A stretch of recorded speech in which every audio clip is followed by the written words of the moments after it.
The Forgotten Kingdom, Teresa's Tale. Welcome to the world of Ef'il, a place where magic and myths dance with reality like best friends at a birthday party. Here, heroes and kings, witches and wizards, monsters and gods live their lives in an eternal dance off of power and destiny. Our story unfolds in the Kingdom of Miz'l, a land that existed thousands of years before the adventures of Hayden, Gaia, Aberfa, Lyra, and Konos, members of the Order of Nephilim. Their tales start to twirl around the year 950 F3, after the formations of the Three Kingdoms. Long ago, the world of Ef'il was a wild and mysterious playground, bursting with secrets and dangers. Kingdoms were like little islands, each with its own set of rules and bedtime stories, some living in peace while others hungry for expansion and power. Miz'l, nestled on the continent of Isen, was a kingdom of medium size but giant in beauty, and the spirit of its hard-working, fair-minded people. Despite its modest size, Miz'l was like the cool kid in the playground, located at the crossroads of major trade routes and boasting a strategic position on the continent. In this ever-changing world, where power and ambition play tug of war and magic, and mystery are as common as muddy puddles, our story begins, a tale of courage and sacrifice, of love, destiny, and choices. A story about how one person can change the course of history and shape the fate of an entire world. Once upon a time, on a summer day, when the sun began its sky dance, and the birds were singing their heart out in the trees, there was a kingdom named Miz'l. Ruled by a royal family of rare nobility, they had left their loving mark on the land for 5 generations, nurturing its beauty and prosperity. In the royal palace, where the shimmering stone walls seemed to whisper ancient stories, a memorable event was about to unfold. The entire royal household was buzzing like a beehive in spring, eagerly awaiting the arrival of Queen Carmelita's child. Queen Carmelita, with eyes sweet as honey and a face as gentle as the sun's caress, was about to bring a new life into the world. The wonderful news, like a beam of light, spread swiftly on the wings of a messenger, igniting joy and hope for a new beginning in everyone's heart. All the kingdom's inhabitants, from the fishermen by the sea to the farmers in the fields, paused their daily hustle to wait for news of the newborn. Soon, a cheer erupted throughout the land. A town crier on the city streets bellowed, "A princess is born!" Princess Teressa. Little Teressa was a beautiful girl, with big, sparkling emerald eyes and hair as soft and black as raven feathers. Queen Carmelita and King Lucaeus, her parents, were overjoyed with their new daughter. Holding their little girl in their arms, they promised to always protect and love her. 3 days after Teressa's birth, the kingdom celebrated with a grand festival. Everyone danced, ate, and sang to honor the arrival of the princess. Time joyfully tick-tocked in the Kingdom of Miz'l. Teressa grew up to be a curious and loving girl, brimming with life and laughter. A few years later, on a sunny morning, the palace bells chimed again. Queen Carmelita was about to bring a second child into the world. This time, the news echoed with a joyful shout. "A prince is born!" Prince Andoriel. Prince Andoriel was a charming boy, with hair as golden as wheat and eyes as blue as the summer sky. Teressa, now a big sister, embraced her brother and made a solemn promise. She vowed to protect Andoriel and be the best role model for him. So, in the peaceful and idyllic Kingdom of Miz'l, the story of Princess Teressa and Prince Andoriel began. Surrounded by love and joy, their future seemed bright. But as you will see, their adventures were just starting. With each passing day, the bond between Teressa and Andoriel grew stronger.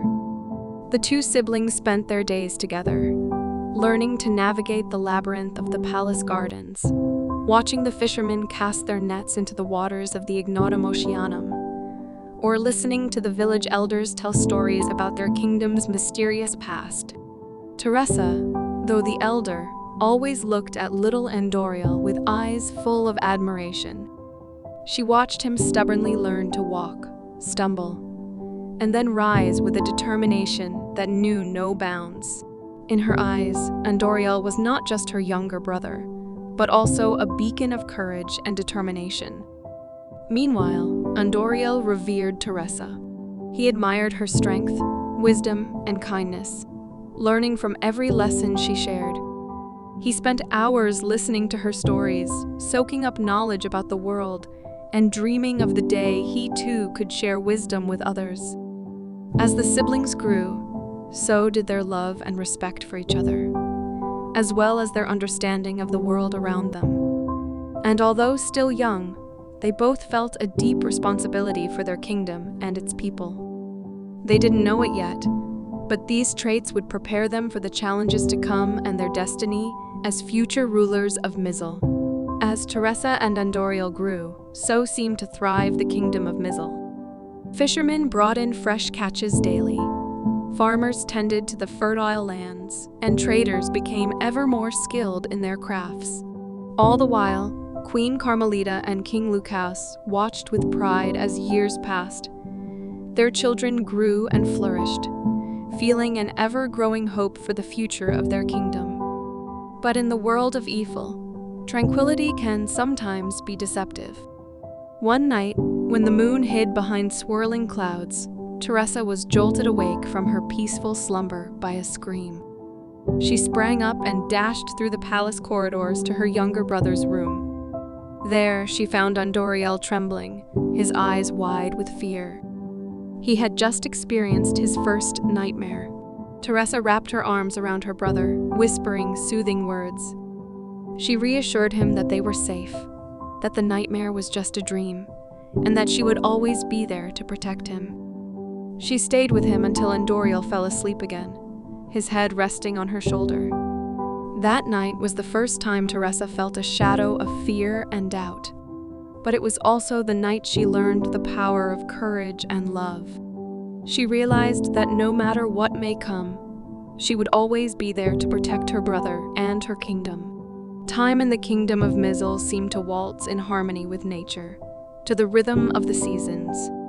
Each day brought new adventures and lessons for the young royals, Teressa and Andoriel. And though life appeared to be a chain of sunny, happy days, somewhere in their hearts, they felt a wave of change approaching.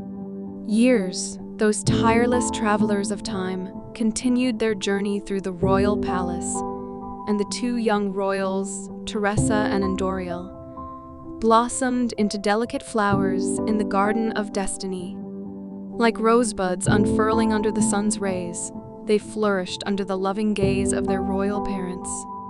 Teressa, with her ebony hair glossy as the silk of night, and eyes green as sparkling emeralds, grew braver and wiser with each passing day. Every morning, she awoke with the sunrise, starting her day with the study of ancient books, learning the art of knowledge under the guidance of the wise disciples in the palace. Her readings were often magical, with pages unfolding to reveal the secrets of the universe. In her discussions with the teachers, she asked sharp questions and pondered deeply on the answers, learning not just facts, but the way of thinking and understanding the world. These lessons nourished her with wisdom, shaping her into a princess to be admired. As Teressa learned and grew, the royal palace was alive with joy and laughter. Each day, the courtyard echoed with music and laughter, and the nights glowed with candles burning in the royal chambers. In this environment of love and learning, Teressa developed her courage and wisdom, preparing for the days to come. Andoriel, with hair golden as the sun and eyes blue as the clear sky, was discovering his own path in the flourishing kingdom. He learned from the court's knights how to wield a sword with mastery and protect the kingdom of Miz'l from any danger.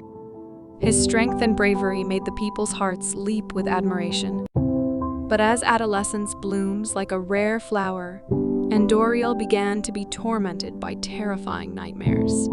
In the dead of night, his dreams were haunted by darkness and threats, and he would wake in a cold sweat, his heart pounding. In these dreams, he saw a dark shadow that seemed to threaten their kingdom and plunge it into the abyss of despair. On one dark night, after waking from such a horrific nightmare, worry gripped his heart. Not even the moon dared to show its face in the sky, and the night joined forces with deep, menacing shadows. Andoriel decided to share his fear and unrest with his sister, Princess Teressa. The two young royals traversed the dark corridors until they reached a secluded corner of the palace garden. There, beside an ancient fountain depicting a wise, people-friendly, nameless dragon, they sat on the marble steps. Andoriel began to confide in his sister the nightmares that kept him awake at night. In a world where dreams are sometimes gateways to unknown realms, he felt that these visions revealed something terrifying and dangerous. On that night, when the stars seemed to shine more brightly, an old, wise, and mysterious man knocked at the palace gate. His beard, white as snow, fluttered in the gentle wind, and his bright eyes shone like the most precious stones. He urgently requested an audience with the king and queen, and his wish was granted the following day. When Balor entered the throne room, before the king and queen, he introduced himself as a humble traveler. He told them he had sensed the fear and doubt twining in the young prince's souls and had come to help. The king and queen were initially skeptical, not understanding how a stranger to their family could presume such familiarity. But Balor insisted and pleaded with the two monarchs to allow him to approach and show them the future that lay ahead. The king gestured for them to come closer, and Balor, with gentle movements and wise hands, touched both their eyes and told them to close their eyes, assuring them there was nothing to fear. The vision they would see was not a certain future, as time is ever-changing and uncertain. Nevertheless, the vision would reveal a likely future. With hearts pounding, the two monarchs closed their eyes and let their souls journey to the realm of visions. In that moment, a terrible image appeared, a kingdom in flames, an invasion from the neighboring northern kingdom, led by the powerful wizard Exis. A malevolent army, shadowed by darkness, was preparing to destroy the entire kingdom of Miz'l and its subjects. Walls crumbled, and people were terrified and desperate. Balor spoke of the power of dreams and the gifts they carried within. He said that Andoriel's dreams were premonitions, warnings of events to come. He also revealed to Teressa that she was chosen to discover the magical art of sand, an ancestral power that could shape the world with thought. With his profound wisdom and magical power, Balor became the guide and teacher of the two young princes. Each morning, at sunrise, Andoriel met with Balor in the meditation hall, where he learned the secrets of interpreting prophetic dreams. Under his guidance, Andoriel discovered how to travel through the dream world and decipher hidden symbols, revealing the secrets of the future. Meanwhile, Teressa endeavored to tame the magical power of the sand. With her delicate hands, she nourished her soul with the dawn of each day and stepped into a secret sanctuary, where Balor revealed to her the secrets of this ancient art. She learned to shape the sand into wondrous forms, to give it life, and to use it to heal and protect. As time passed, Andoriel grew increasingly skilled in interpreting dreams, understanding hidden messages and signs that showed the correct path. The visions revealed the plans of the wizard Exis and the darkness threatening the kingdom of Miz'l, and Andoriel found ways to prepare for battle and find strong allies in the fight against evil. Meanwhile, Teressa honed her skills in the art of sand magic, turning it into shimmering shields and sharp weapons. Each night, she trained in the palace garden under the watchful eyes of Balor, who guided her movements and instilled confidence in her magical powers. The sand responded to her call, granting her the power to create and protect. Thus, Andoriel and Teressa grew stronger in the knowledge and control of their own powers. Along with Balor, they formed a daring and wise team, ready to face the threats that awaited them. On their journey to maturity and in the battle to save the kingdom of Miz'l, Andoriel and Teressa discovered not only their inner strength, but also the force of their bond. The princely siblings supported each other in tough times, encouraged one another, and shared hope for a brighter future. Years passed, and during this time, Balor continued to work with the two young princes, preparing them for the battle that lay ahead. With the passing years, Teressa transformed into a beautiful and powerful lady, and her talent in manipulating sand magic was truly astonishing. Her creativity and skill in forming and controlling armies of sand earned her admiration and respect from all. Her magic was like an enchanted flame, bringing the sand to life and using it to defend the kingdom and its subjects. While Teressa devoted herself to the art of sand magic, the king and queen busied themselves with training and equipping the army to face the looming threat. With passion and determination, they ensured that every soldier was meticulously prepared and armed with the most modern weapons of their time. But in the last year, the king fell victim to a mysterious illness that left him bedridden. Not even Balor, with all his wisdom and power, could ease his suffering. It was a difficult time for the kingdom, and Teressa felt the growing weight of responsibility on her shoulders. Meanwhile, Andoriel had become a skilled warrior, learning the art of the sword under Balor's guidance. But beyond that, Andoriel had mastered the secrets of dreams and was adept at exploring them. Recently, in his dreams, he managed to reach the royal palace of the wizard Exis, where he witnessed discussions with his right-hand man. Protect his kingdom projected his image into Exis's castle. Like a silent shadow, he tried to slip into Exis's council room, hoping to learn his plans. But Exis, with his eagle eyes, sensed his presence in projection form and uttered a malevolent spell. His words, fearsome and powerful, rhymed with each other, seeming to come from a dark realm where the sun never shows its face and the wind carries whispers of terror. As he spoke, Exis's voice turned into a sinister echo, filling the council chamber, causing the candles to flicker and shadows to dance upon the walls. In night's shadow, 'neath my spell so sly, deep in coma's grip, let Andoriel lie, let eternal slumber bear him far and wide. 'Neath my enchantment, through storms he'll ride, in dreamscapes vast, let him lostly wander, hopeless, in sleep's grasp, left to ponder. In chains of night, forever he's found, till his fate is sealed, in darkness bound. When the last words of the spell were spoken, a dark light enveloped the room, and Andoriel's image vanished in a swirl of mist. In Exis's castle, only the wicked laughter of the wizard king echoed, while in the kingdom of Miz'l, a heavy silence fell over the palace as Andoriel fell into a deep, unawakening sleep. The next morning, Teressa, finding him in such a state, cried for help and quickly called for her mentor, Balor, hoping he could find a way to save her young brother.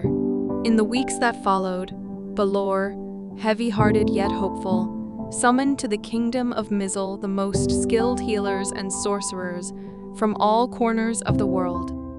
They came from high mountains and deep valleys, from dense forests and arid deserts, each with their knowledge and powers, seeking solutions to awaken the young prince from the deep slumber that ensnared him. Yet, all their attempts proved fruitless. Month after month, the young prince did not awaken, and the healers, with furrowed brows and heavy hearts, put forth their efforts in sustaining his life. They fed him with cream of living leaves, a green and fragrant paste, meant to nourish the body through its application to the skin. This cream of living leaves was made from a weed specific to the eastern region of the kingdom. It grew on the steep mountain slopes and was known for its miraculous properties. The leaves were carefully picked at dawn when dew still covered them, mixed with spring water and honey, until they became a fine, silky paste. This cream was then applied to the young prince's skin, absorbed by his body, nourishing and keeping him alive. Despite all efforts, Andoriel did not awaken, but his life was preserved, in wait for a miracle to rouse him from his deep sleep. As Balor taught Teressa the secrets of magic, a serious discussion began to take shape between them. In the study hall of the palace, surrounded by ancient books and scrolls, Teressa listened intently to every word of her mentor. Balor, with his eyes gleaming and full of wisdom, looked at Teressa and began to speak in a deep voice, heavy with sadness. "My young princess, in my heart I fear that I may never awaken the young prince from this deep slumber. The curse that has befallen him is beyond my power, and it pains me deeply to see him in this state. You and he are like children to me, and my love for you knows no bounds. Nevertheless, I must admit that I do not know how to break this spell."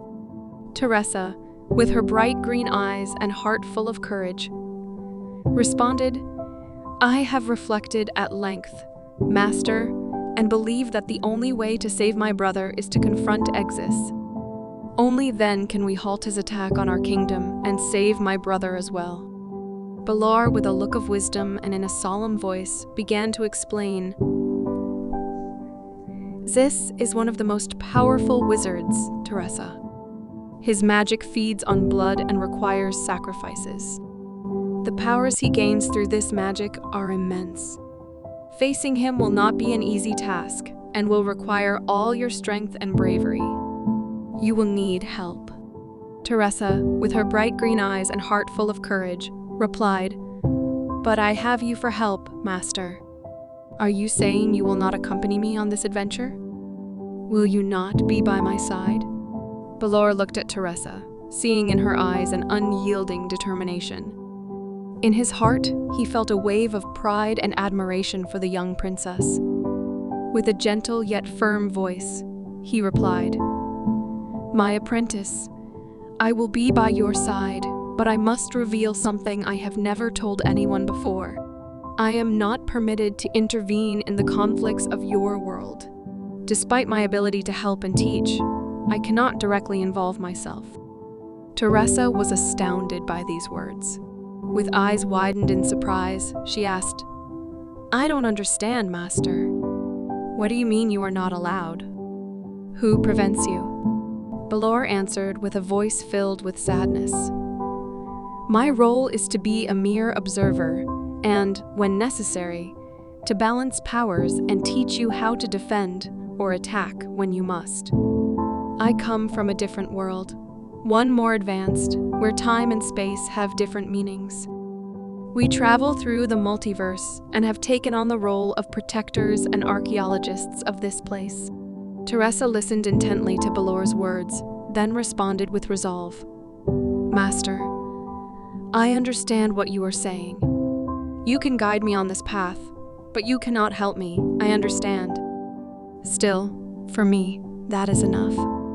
I am confident that I can defeat Exis and prevent the tragedy that looms over us." Balor, worried, looked at Teressa and began to speak in a grave and calm voice. "Teressa, the path you are preparing to follow is not an easy one. You will need allies, people you can rely on, people who will stand by your side in the fight against Exis. In my travels through the world of Ef'il, I have met many courageous and noble souls, people who might be willing to help you in this mission. Some of them owe me a favor, and perhaps now is the right time to call it in." Teressa listened attentively to Balor's words, feeling encouraged by the confidence he had in her. "And who are these people, Master? Where do I know them from?" she asked with curiosity. Balor smiled slightly, remembering the adventures he had with these people. They are individuals I've met in my travels. People who have fought alongside me against evil. People who have risked their lives to protect what is right and just. Some of them are kings and queens, others simple adventurers. But all are people of honor, people who might be willing to help you in this battle. Teressa listened carefully to Balor's words, feeling encouraged by the confidence he had in her. And how can I find these people, Master? How can I convince them to help me?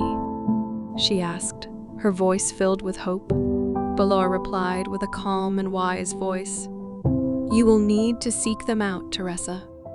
You must travel through the world of Ef'il, take risks, and face dangers. But fear not, for I will be with you, guiding and protecting you. As for how you will convince them, well, that will depend on you. You will need to show them that you are worthy of their trust, that you are willing to fight for what is right, and that you will not give up, regardless of the obstacles that stand in your way. Balor continued, his voice soothing. Before you embark on this adventure, I must reveal a truth that may hurt you. Long ago, when he was your age, Xandres was one of my apprentices, just as you and your brother have been. Xandres was a young prince, captured by his uncles after they had killed his family, and imprisoned him in a dark dungeon, devoid of sun or moon. His uncles took power in his kingdom and ruled with an iron fist in the following years. Teressa, her eyes wide with surprise, listened attentively to Balor's story. But who is this Xandres, Master? I have never heard of him. Balor sadly smiled and continued. Xandres, my apprentice, is none other than Exis.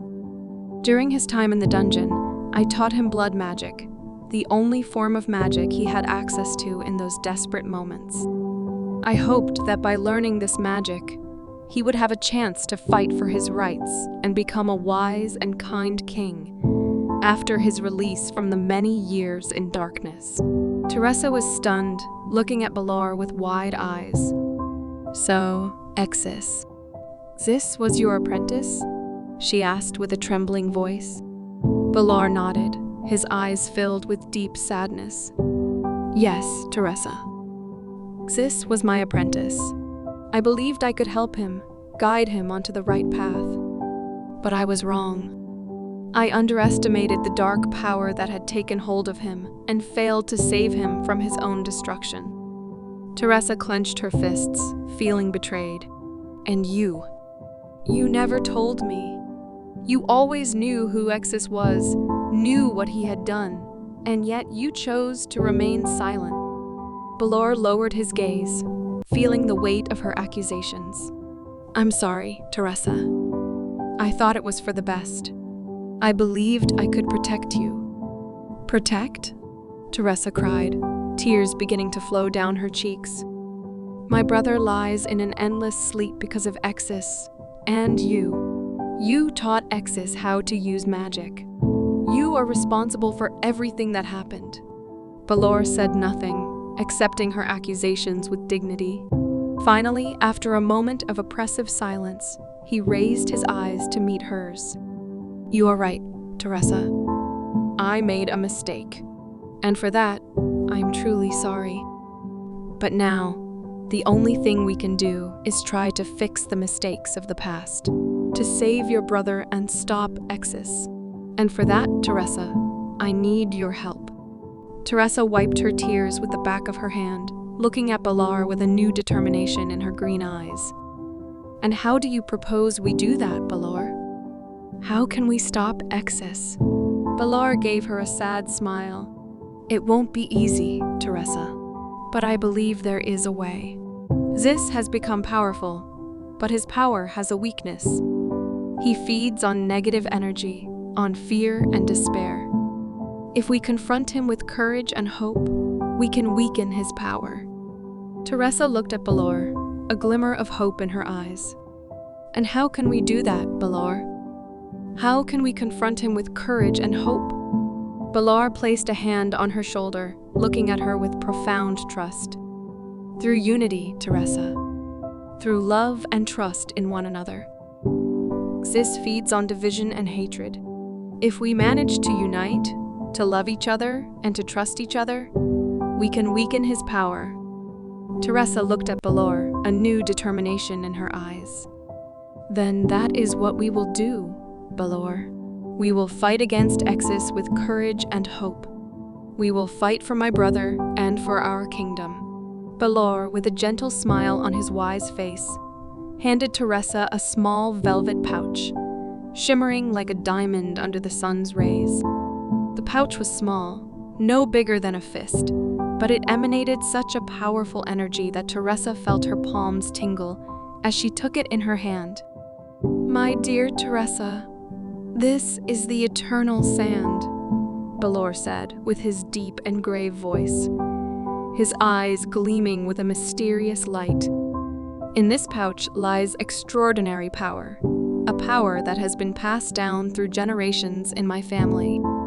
The pouch contains an unlimited resource of magical sand, and by merely opening it, you will be able to invoke its powers as if you were in the midst of a vast desert.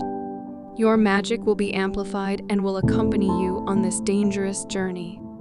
Teressa looked at the pouch with awe and admiration, feeling her heart pounding strongly in her chest. In her hands, the pouch seemed to vibrate with a living energy. She could almost hear the whispers of the ancient wizards who had deposited their powers in this artifact. Balor warned her to take care of this pouch, as it would save her life in moments of great danger. It was a priceless gift, a treasure that would be her ally in the fight against darkness. This journey will not be easy, my dear, Balor continued, looking at her with grave seriousness in his eyes. You will encounter many obstacles and dangers along your way, but I have faith in you, Teressa. I have seen the courage and wisdom in your heart. You have the power within you to overcome evil and save what you love. Teressa looked at Balor with gratitude and determination. She took the pouch of the eternal sand in her hands and felt the magical energy envelop her fingers.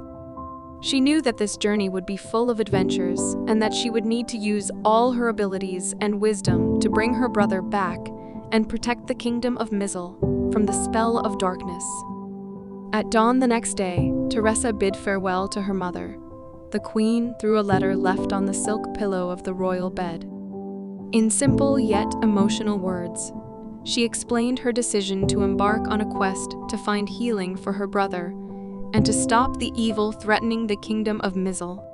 She promised to return victoriously, bringing peace and tranquility back to the kingdom. Accompanied by the pouch of the eternal sand, and with determination in her heart, she embarked on the adventure that would test her courage and skill. Teressa knew that the path ahead was fraught with danger, but nothing could dim her resolve to bring her brother back and protect the kingdom of Miz'l from the spell of darkness. As Teressa walked away from the palace, she felt a heaviness in her chest. Behind her, the royal palace shrank into the distance, becoming nothing more than a pale shadow against the backdrop of the sky. Ahead of her lay a long and unknown path, filled with dangers and uncertainties. But in her heart, Teressa felt a surge of courage and determination. She was ready to face any obstacle, any peril, to save her brother and the kingdom. Chapter 3. The Road to Exis's Kingdom. Teressa, along with Balor, embarked on a long and perilous journey towards the north of the kingdom.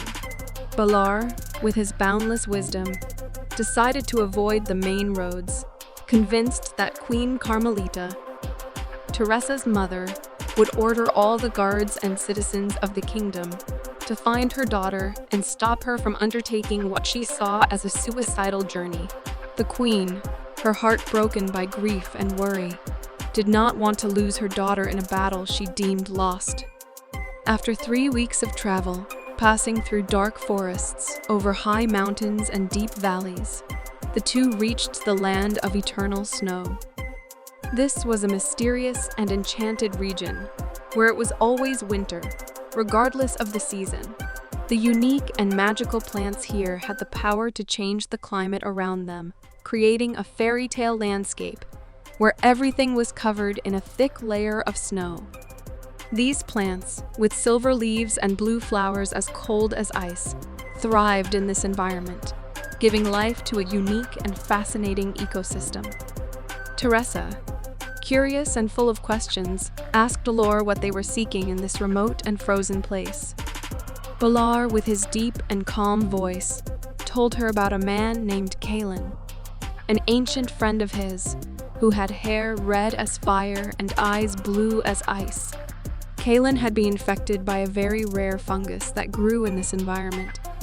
With Balor's help, Kalen managed to master this fungal infection, which over time became a symbiosis. Thanks to this relationship between the two organisms, Kalen had gained the power to manipulate the climate around him, becoming a master of ice and snow. Teressa, amazed by this story, asked Balor how this power could help them. Balor, smiling, responded, "You see, my apprentice, blood magic works the same way as sand magic. If you don't have the material, you can't use it." Teressa, intrigued by this fascinating story, decided to learn more about how this power could be of help. With a mysterious smile, Balor explained, "Understand, dear apprentice. Blood magic works like sand magic. If you don't have the necessary material, you can't use it. Kalen has the ability to freeze blood." Meanwhile, in the kingdom, King Lucas was sick and bedridden, unable to help his daughter on her journey. Queen Carmelita, with a worried heart, had sent messengers to all corners of the kingdom, seeking help to find her daughter. But no one knew where Teressa was, and rumors about her daring journey began to spread throughout the kingdom, inspiring many and worrying others. After hours of journeying through the land of eternal snow, they reached the top of a hill. In front of them lay a forest of ice with tall white trees that seemed to touch the sky. After passing through this mysterious forest, they arrived at a house made entirely of frozen wood. The house was simple yet sturdy, with thick walls of ice and a roof covered in snow. Despite the cold outside, the house seemed to radiate a soothing warmth. Here, in this ice house, lived Kalen, Balor's old friend. When they entered the house, they were greeted by a tall man with hair red as fire and eyes blue as ice. Balor and Teressa approached his house cautiously. Balor, with his deep and calm voice, told Teressa to let him do the talking. As Kalen, in his years of isolation, had become more wild and mistrustful. At that moment, the door burst open, and Kalen lunged at them, unleashing a frosty breath, stronger than any winter wind, that threw them both back several meters. Balor, trying to rise, addressed Kalen, "Friend, it is I, Balor, but I no longer have the same form I had when we last met." Kalen looked at him, then at Teressa, and asked Balor, "Tell me something that only the two of us know." Balor answered, "Do you remember our favorite drink, the ice nectar, which we used to drink together on those long winter nights?" Kalen, recognizing the story, smiled and said, "My old friend, you and your young companion are welcome inside." Teressa, surprised and slightly offended, exclaimed, "Young companion?" Balor, laughing, said, "Don't worry about it, Teressa. In Kalen's world, young companion is a term of endearment for those who are young and inexperienced. It's an honor for him to call you that." And so, the three of them entered Kalen's ice house, preparing for the next stage of their journey. While the wind howled outside, inside it was warm and peaceful, and Teressa felt safe, knowing she was in the company of two strong and wise friends. As they settled around the fire, Kalen brought out a bottle of ice nectar, their favorite drink. The potion had a silvery color and shimmered in the firelight. Balor poured the drink into 3 glasses and they toasted, celebrating their reunion. As they savored the ice nectar, Balor and Kalen began to tell Teressa about their past adventures, the battles they had fought, and their steadfast friendship. While warming up by the fire, Teressa asked Kalen how his powers worked. Kalen, with a mysterious smile on his face, explained about his symbiotic relationship with a fungus called Frigus fungi, a rare fungus that grows only in the land of eternal snow. This fungus, he said, gave him the power to control ice and snow, allowing him to survive in this harsh environment. As they listened to Kalen's story, Teressa and Balor shared their own adventure. Balor, with a serious and deep voice, asked Kalen if he would be willing to join them on their journey. Kalen, after a brief pause, replied that he would do anything for his friend, Balor. Balor had once saved his life, and he felt he needed to repay the favor, even if it meant helping a third party. Kalen agreed to join them on their journey. He said they would leave early in the morning and asked Balor to go and feed their horses. The horses had been sheltered in a special room designed for animals to protect them from the bitter cold. Balor left to carry out this task, while Teressa and Kalen stayed to discuss their plans for the next day. The following day, early in the morning, the three of them set off, Teressa and Kalen on one horse, and Balor on the other. In 5 days of riding, they would reach the border of their kingdom with that of Exis. On the way, Balor said they needed to make another stop, but after crossing the border, 2 days of riding to meet a woman named Zoria. Teressa, curious, asked Balor who this woman was. Balor replied that Zoria was one of the very few people who could access the energy of the space between spaces, a world where time has no value, and life as we know it does not exist. Only some energies. At that moment, Kalen joined their conversation. "I've heard these portals are not safe," he said in a grave voice. "If you stay too long in them, you might attract the attention of other creatures from the space between spaces." Balor nodded, acknowledging the truth in Kalen's words. "You're right," he said, "but we will approach Exis's Red Castle as closely as possible, and our passage through the portal will be brief." Teressa and Kalen nodded in agreement. Despite the dangers that awaited them, they were determined to continue the journey. After 5 days of uninterrupted travel, Teressa, Balor, and Kalen arrived at a swamp known as the Swamp of Vapors. It was a scorching day, and the merciless sun above them turned the swamp into a natural oven. The Swamp of Vapors, with its dark and marshy waters, was a hostile habitat, teeming with wild and dangerous animals that made their home in this environment. The three travelers, their eyes fixed on the swamp before them, began to formulate a plan. Kalen, with his ice-blue eyes, offered to freeze all the water in the swamp, thereby creating an ice bridge to their destination. But Teressa, with her gentle heart and love of nature, asked him not to do it. She knew that by freezing the swamp, many animals would suffer. So, with a firm determination in her eyes, Teressa opened her pouch of the eternal sand and began to use her magic. With each handful of sand she threw in front of her, a small sand bridge formed, creating a safe path to the islands in the swamp. In this way, they were able to cross the Swamp of Vapors without stepping on water and without disturbing the animals that lived there. After several hours of walking, they arrived in front of the tallest tree in the swamp. The tree, with its thick and gnarled trunk stretching like arms towards the sky, seemed to be at least 1,000 years old. In this tree was carved the house of Zoria, a strange and beautiful home that seemed to be part of the tree itself. Balor, with his deep and powerful voice, called Zoria's name 3 times.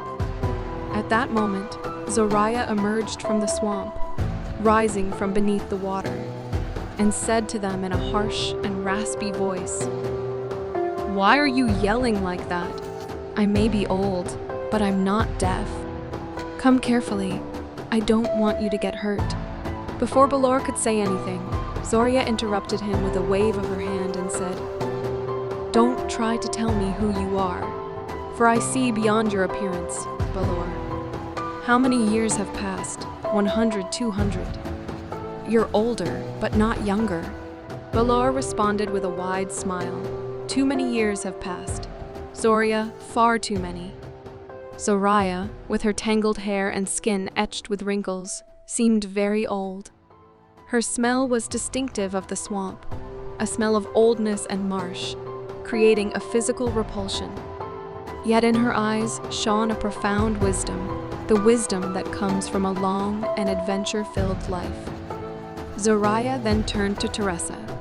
"So you are the princess I've been seeing in the world between worlds, the one who should defeat Exis." Teressa, though taken aback by Zoria's physical appearance, had learned that behind physical appearances, a person can be beautiful if their soul is good. She responded to Zoraya, "I am doing this to save my brother and the kingdom." Zoria replied, "What makes you so sure you can save them? What makes you so certain that your kingdom will be attacked by Exis's kingdom?" Teressa answered timidly, "My brother's dreams. He saw what is going to happen." Zoraya then said, "What if your actions, which you are about to take, provoke the attack on your kingdom? What if inaction, in this case, saves your kingdom?" Teressa replied, "My inaction will not save my brother." Zoraya looked towards Balor and said, "I hope this time you've chosen your companion better. I will help you, but only with the tunnel to Exis's royal chamber. I won't pass through the tunnel again. I advise you that when you go through it, do it as quickly as possible, and don't listen to what you will hear. The world between worlds is not a friendly place for the living." Zoraya's words echoed in their ears, bringing a wave of fear and uncertainty. But despite all these warnings, Teressa, Balor, and Kaelan were determined to continue. They knew they had a mission to fulfill and were prepared to face any obstacle to accomplish it. Despite their fear and uncertainty, they were united by a common cause and determined to see it through, regardless of the consequences. As they prepared for their journey through the tunnel, Zoria offered them one final piece of advice. "Remember, the world between worlds is full of illusions and deceptions. Don't let fear lead you, and remember that true power comes from the heart." Zoraya then looked towards Balor and asked, "Who will take me on their horse? Or shall I stay here in this swampy canal?" Balor had barely opened his mouth when Zoraya interrupted him again, saying, "I was joking. Don't worry. I have my own animal, which helps me when I need to travel longer distances. You're not the only one who travels in the jungle." Then, with all her strength, Zoraya whistled. A few minutes later, from the depths of the silver swamp, an extraordinary creature appeared. A son of the swamp, with features that arouse curiosity and reverence, named Lacustris. He had a massive and robust body, and was an impressive sight. His skin was covered in shiny, dense fur that glittered in the sun like liquid silver. His fur was so fine and silky that it seemed woven from moonbeams. His tail was long and strong, used both for swimming and maintaining balance on the slippery swamp floor. His head was large, with small, bright eyes that seemed to know all the secrets of the swamp. Lacustris was an animal of wild beauty, a true king of the swamp. Despite his intimidating appearance, he was a loyal and trustworthy companion for Zoria, ready to assist her on her long and dangerous journeys. Chapter 4. The Confrontation with Exis, the Path to the Heart of Darkness. After a week of traveling on hidden paths, carefully avoiding detection by Exis's soldiers, the four travelers, Teressa, Balor, Kaelan, and Zoria, arrived near the city, the capital of Exis's kingdom. An ancient city named Urkesh was dominated by the imposing Red Castle, where Exis held his throne. The city was a labyrinth of narrow streets and tall buildings, with towers that rose towards the sky like stretched claws reaching into infinity. Balor asked Zoraya how close to the castle they needed to be to generate the portal that would take them directly into the throne room. Zoraya, with her eyes shimmering with wisdom, replied, "We need to be close. but not too close, as the portal is fickle and tolerates no storm. Let's venture into the city, get as close as we can, and leave them right in the throne room without any mistake. Kalen, with his hood pulled over his head, suggested, "We will pass unseen through the crowd, like shadows in the night." And so, cloaked in mantles and hoods over their faces, the three entered the city of Urkesh. The streets of the city were a labyrinth of color and life, with crowded markets, merchants shouting their wares, and children running around. Despite its beauty, the city was filled with tension. It was palpable in the air, in the way people looked at each other, in the way soldiers seemed to be everywhere. The four travelers, disguised in cloaks that hid their identities, slipped through the crowd, carefully avoiding soldiers and any curious glances. Despite the hustle and bustle around them, they appeared to be just four ordinary strangers strolling through the city. Once they reached the proximity of the Red Castle, Zoria told them they were close enough and that she could use her magic to open the tunnel. But to do that, she needed a hidden place, out of sight, so she wouldn't be disturbed while keeping the tunnel open. In search of such a place, they arrived in an inner courtyard, hidden from prying eyes, where Zoria began to prepare her spell. While she concentrated her powers, the other three kept watch, ensuring no one disturbed her. The courtyard was small and surrounded by high stone walls, covered in ivy. In the center of the courtyard was a small pond with clear water reflecting the night stars.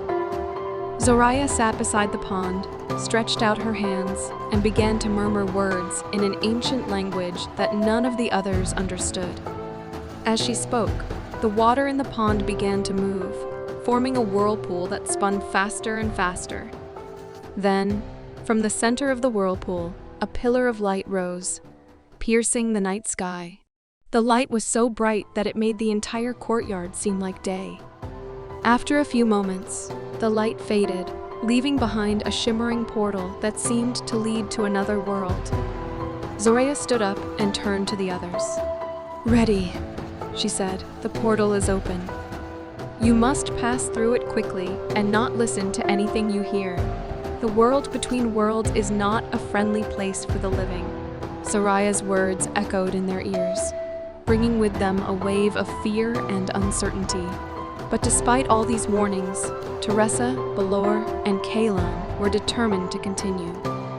They knew they had a mission to fulfill and were prepared to face any obstacle to accomplish it. Despite their fear and uncertainty, they were united by a common cause and determined to see it through, regardless of the consequences. Balor, being the first to step into the portal, was enveloped in a dazzlingly bright white light. Despite the intensity of the light, he felt no discomfort. Instead, he experienced a sense of calm and peace, as if surrounded by a soothing presence. He heard no sound, no whisper, only absolute silence. He moved forward, his eyes fixed on the light at the end of the tunnel, until he arrived in the throne room, where Exus sat on his throne, surrounded by 4 royal guards. Teressa, with her heart pounding in her chest, was the second to step into the tunnel, right after Balor. The moment she entered the tunnel, she was enveloped in a bright white light and began to hear whispers. They were familiar voices, voices that touched her heart and stirred strong emotions. The most prominent voice seemed to be her brother Andoriel's, desperately calling her to help him.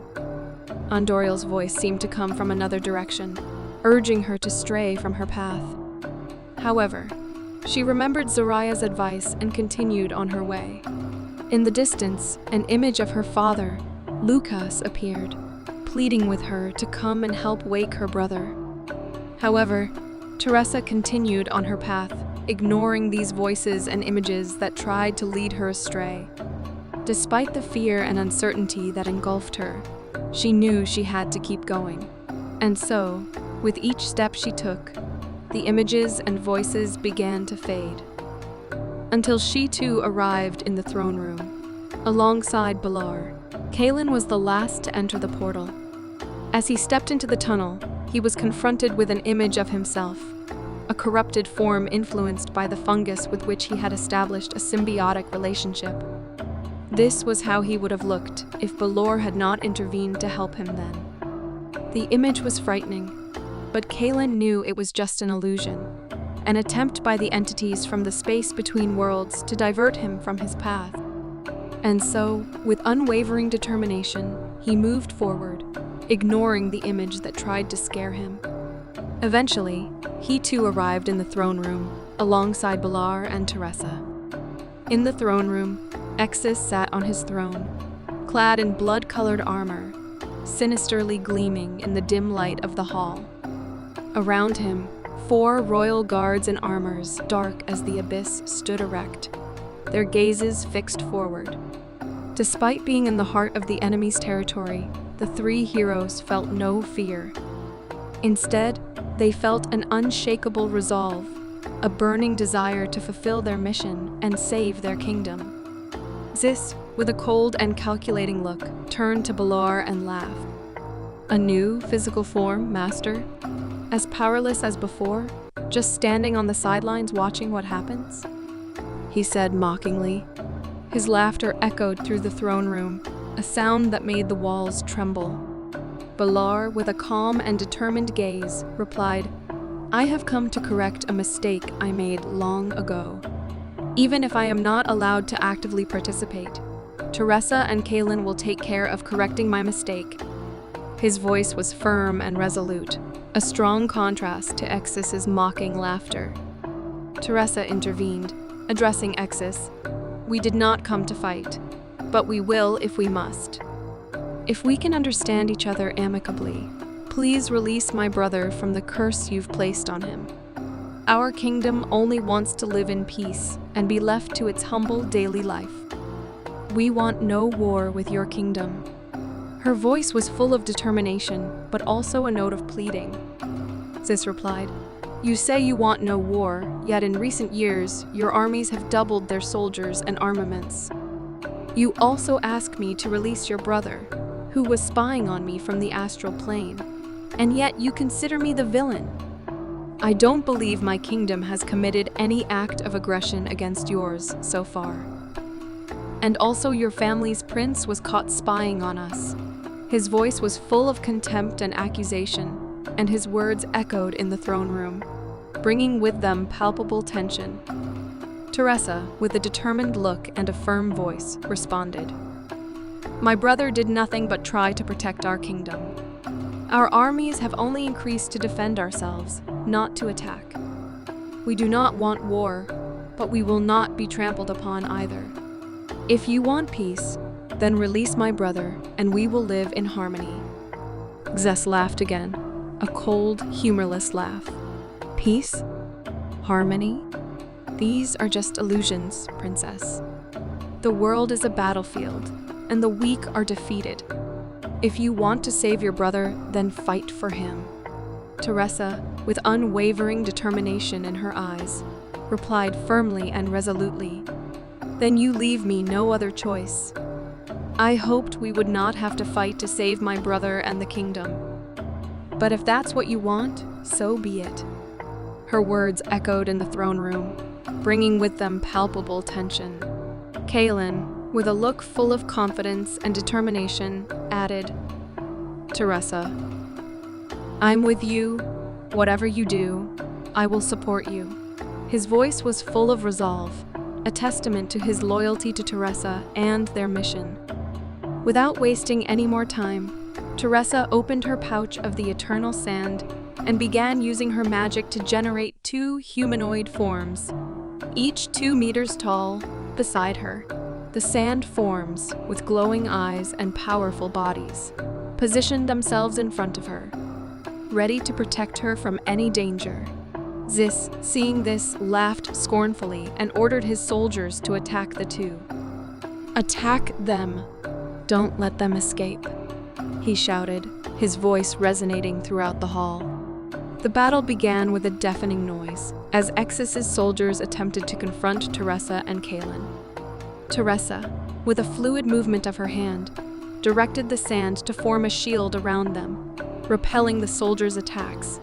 At the same time, Kaelin began to use his power, generating a freezing wind that lowered the temperature around them, well below the freezing point. Zis, seeing this, began to use his blood magic. With a gesture of his hand, he started to control the blood of his wounded soldiers, using it as a weapon against our heroes. But as the temperature dropped, the blood began to freeze, becoming viscous and difficult to control. Before Kaelin could lower the room's temperature significantly below freezing to stop Exis from using his power, the king managed to wound him with a magic attack. This threw Kaelin back, crashing hard against one of the walls of the throne room. He fell to the ground, injured and weakened, but not defeated. Meanwhile, Balor could not intervene, being merely a spectator to the battle of the two. Despite being powerless to get involved, his eyes shone with unshakable resolve, watching every move of the fight with unmatched attention. Zis's two soldiers were immobilized by Teressa's sand creations, and her attention turned to Exis. With a quick movement of her hand, she directed the sand to form a long, sharp sword, ready to confront the king. "Zis, I don't want to hurt you, but if you don't release my brother, I'll have no other choice," she shouted, her voice echoing through the entire hall.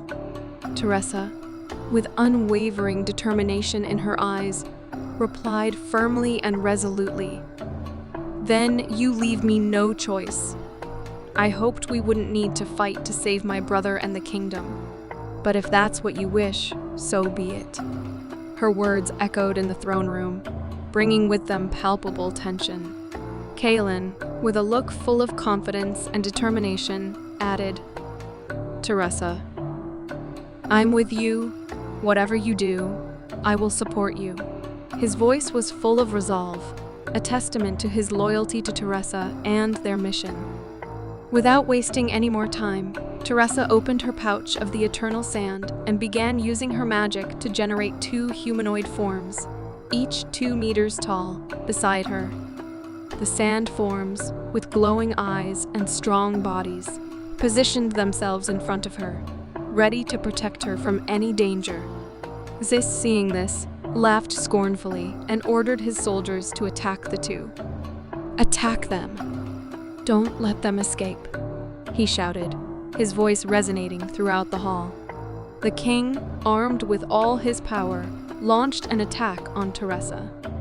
But, with a graceful movement of her hand, she generated a constantly regenerating sand shield in front of her. In moments, a sandstorm filled the room, turning it into a miniature desert. The floor of the room was covered in sand, and the noise of the sandstorm filled the room with a constant buzz. Zis was desperate, launching attack after attack, but Teressa's defense was formidable. Her magic shield withstood. Before launching her attack on the king, Teressa took a step back and addressed Exis. "Zeiss, if I offer you a chance to reconsider, to release my brother from the curse you've placed on him, would you do it?" she asked, her voice filled with hope. Zis replied mockingly, with a sardonic laugh, "Not even if I were to lose my kingdom would I do that. Your brother deserves his fate." At that moment, Teressa used her powers to form a cocoon of sand around Exis from the sand spread on the floor, immobilizing him. Zes began to struggle to free himself, but his fight was futile. The grip of the sand could not be undone by physical force. As Exis struggled, Teressa looked towards Balor and Kaelin, with a determined expression on her face. It was clear that the battle was not yet over. As Exis struggled in the cocoon of sand, Teressa turned to Kaelin, who had barely risen from the floor. Pain was evident in his eyes, but so was an iron resolve. Despite his injuries, he was ready to continue the fight. With Exis immobilized, Kaelin and Balor approached Teressa. Her eyes widened with concern. She asked, "What do I do now? I can't kill him. It goes against my moral principles." Balor looked at Kaelin, then at Teressa, and said, "There is a way you can save your brother without having to end the king's life." Teressa looked at him, her eyes sparkling with hope. "I'm listening, Balar. Tell me what I need to do." Balar, with his deep and calm voice, began to explain to Teressa about the pouch of eternal sand. This was a magical object from a world where deserts stretched as far as the eye could see. A world where sand was as common as the air. The sand in Teressa's pouch was connected to that world, each grain being a bridge between the two realities. "Teressa," said Balar, "you can use this sand to draw Exis into the desert world. He will not be harmed, but will be isolated from the powers he holds in our world. He will be trapped in a reality where his magic will have no power." Teressa listened intently, then asked, "But how can I do that, Balar? How can I use the sand to draw Exis into another world?" Balar smiled and replied, "The sand in your pouch is more than it seems. Each grain is a bridge between our world and the desert world. You just need to use your magic to strengthen these bridges, to create a path between the two worlds. Exis will be drawn across this path and will be trapped in the desert world." As Balar explained this, Exis writhed in the sand cocoon, hurling threats and curses. But Teressa remained undaunted. She closed her eyes and began to recite an incantation, the words flowing from her like an ancient song. "Eternal sand, majestic and bright, in your realm, seize the one not right. Wrap him in your desert divine. Hold him there, forever confined." Her words echoed through the throne room, and the sand in her pouch began to glow with a golden light. At that moment, Exis was pulled into the sand cocoon, disappearing from their world. The throne room fell silent, with only Teressa, Balar, and Kaelan remaining in the middle of it, triumphant. Balar advised Teressa not to use the magic pouch for a period, as there was a chance that Exis might find a way to return to their world. "The eternal sand is powerful, but it is not infallible," he said. "Exis is a formidable adversary and will look for any way to return. You must be prepared for that." In the distant realm of Miz'l, in the royal palace, Teressa's brother, Andoriel, opened his eyes after a long and deep slumber. The curse that had held him captive in an endless sleep was broken, and he finally awoke. The Queen Mother, hearing of her son's awakening, hurried to his room, followed by the king, who, though still weakened by illness, managed to rise from his bed to see his son awakened. In the throne room, Balar smiled towards Kaelan and nodded in gratitude. Then he turned to Teressa and bade her farewell. Before she could respond, Balar vanished, as if he had never existed. Teressa's journey back to her kingdom was long and filled with adventures. After many days and nights on horseback, she finally arrived at her ancestral castle. There she was, greeted with flowers and joyous songs by her subjects. At the entrance to the castle, Andoriel embraced her with tears in his eyes, as if he hadn't seen her for years.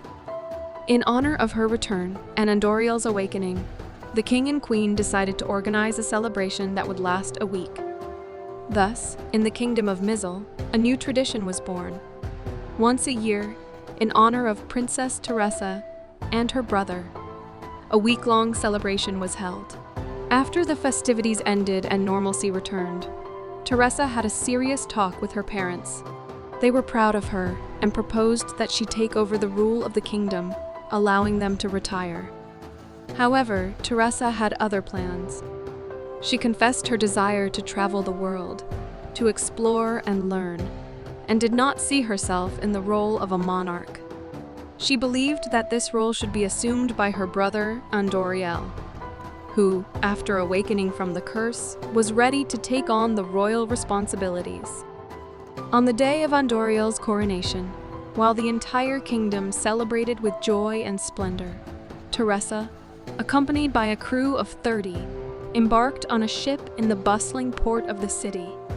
She was ready to start a new adventure, a journey that would take her to distant and unknown lands. For Teressa, this was not just a journey, but the beginning of a new life, A life where she was no longer a princess or a queen, but a simple adventurer, free to explore the world and live life as she wished. As the ship sailed away from the shore, Teressa looked back at the castle that had been her home, at the kingdom she had loved so much, but she felt no regret. She knew her brother would be a good king, and that the kingdom would be safe in his hands. As the ship moved further from the shore and the castle grew smaller in the distance, Teressa turned and looked forward towards the open and unknown sea. A broad smile lit her face. She was ready for the adventure that awaited her. And so Teressa left behind her life as a princess and embarked on a new adventure in search of her own destiny. And although no one knows what the future held for her, one thing is certain: Teressa will do everything in her power to live her life as she wishes. And so, upon my word, this tale I've shared. Thus concludes the story of Teressa, the princess who chose to be an adventurer, to follow her own path, and live her life just as she desired.